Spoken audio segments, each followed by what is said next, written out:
عورت کی صفات میں سب سے بہتر صفت کے بارے میں ایک مرتبہ صحابہ کرام میں بات چل رہی تھی۔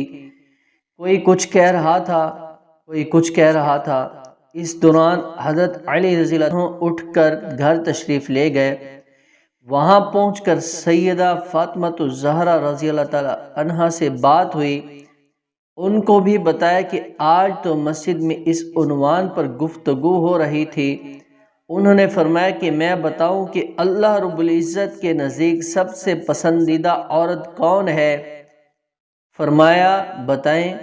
انہوں نے فرمایا کہ اللہ رب العزت کے نزدیک سب سے پسندیدہ عورت وہ ہے جو نہ خود کسی نامحرم کو دیکھے اور نہ کوئی غیر محرم اس کو دیکھ سکے، یعنی اتنی باحیا ہو کہ اس کی اپنی نگاہیں بھی نامحرم پر نہ پڑیں، اور اتنی پردہ دار ہو کہ غیر محرم بھی اس کو نہ دیکھ سکے۔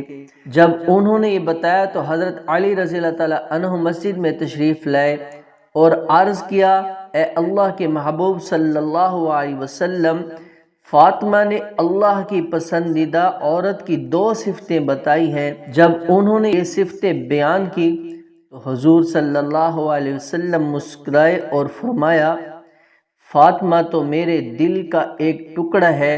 تو معلوم ہوا کہ جو عورت خود پردہ دار ہو کہ غیر محرم اس کو نہ دیکھ سکے اور خود بھی غیر محرم کو نہ دیکھنے والی ہو، یہ عورت اللہ رب العزت کی پسندیدہ عورت ہے۔